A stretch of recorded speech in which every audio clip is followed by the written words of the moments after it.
Well, hello, folks out there in YouTube land. Got a big show lined up for you. Let's get right on into it. Well, it looks like our offensive coordinator's heading to USF as going to be the new head coach there. And I can't blame him for taking that job. I think that's a good move for him.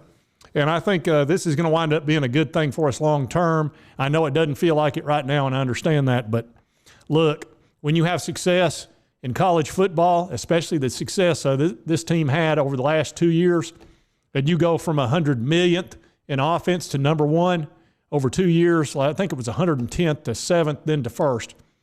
Your offense coordinator is going to be a hot commodity, and we talked about that the other day when Cincinnati was inquiring about him, and it was only a matter of time. Now, I didn't know if it happened this year or next year, but if it was going to happen, it would have to happen before December 5th because that's when the transfer portal opens up, and everybody wants to have their coach set up before then. Otherwise, you're way behind the curve, and you're not going to catch up. And then you've got early signing period. I mean, there's so many things you have to do, and everything's early now. And you can see USF football's excited about it. Here they've got his picture on their Twitter account. It said, "We're thrilled to welcome Coach Golish as the new leader of our program, dynamic coach and recruiter, etc." I mean, it's just all positive things. They're excited to have him. He says this team's going to be very aggressive on offense and defense, special teams, the most aggressive team in the country, both on the field and in the recruiting trail. He says, "I'm humbled by the opportunity, appreciate the commitment, etc." And he's going to get paid quite well, I'm sure. And Alex was making $750,000 his first year, and the second year he made $1.2 million. So he's probably more than doubled that going to the head coaching position at USF. And he's actually replacing a guy named Jeff Scott who was 4-26. So you can see why they were 1-11 last year. So he's got his work ahead of him. It says Golesh or USF would owe Tennessee 25% of the remaining salary, so about $650,000 will have to be bought out to the University of Tennessee athletic department, which I'm sure USF paid. So I haven't found what he's making, but I'm sure it's darn good. So like I said, we need to wish him the best and hope that he's successful. Look, when you're winning games, you can ask Nick Saban how many coordinators he's gone through. He's gone through 1 million. As a matter of fact, his little coaching carousel down there is known as the head coach rehab center, where coaches that have struggled at times go down there to get their name back squared away.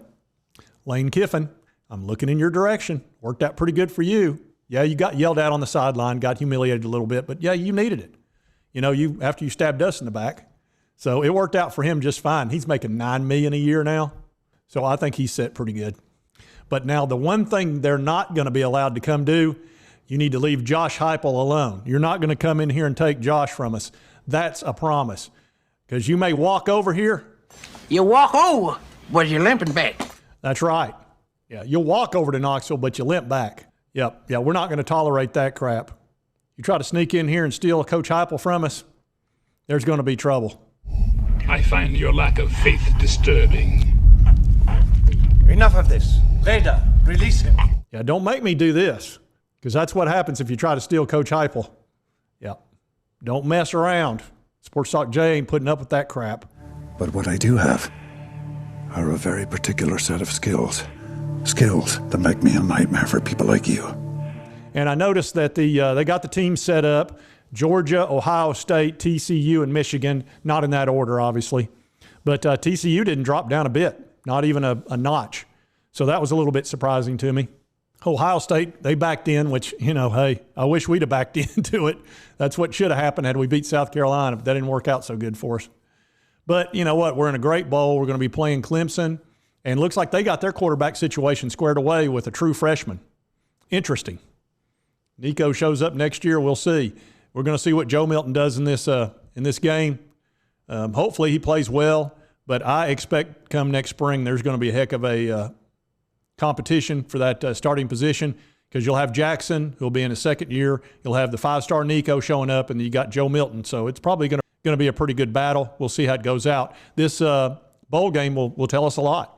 Anyway, not a real long video. Just wanted to kind of talk about Golesh and his success and Josh Heupel's and this happens. I'm fine with it. I'm sure Heupel will find him a nice replacement for Alex, and I'm sure he'll be successful because, look, this is Josh Heupel's offense. Everywhere Heupel's been, his offenses have been very successful. Missouri, Oklahoma, UCF, etc. So we're going to be fine. But anyway, congratulations to Coach Golesh. Hope he's successful. And if you like this content, be sure to hit that like button. Lets me know to continue to cover the Vols. And if you haven't subscribed, hit the subscribe button. I'd appreciate it. Only been doing this about 4 or 5 months. I could use some subscribers. I sure could. Anyway, I hope you did like the content. We'll see you next time on Sports Talk Jay.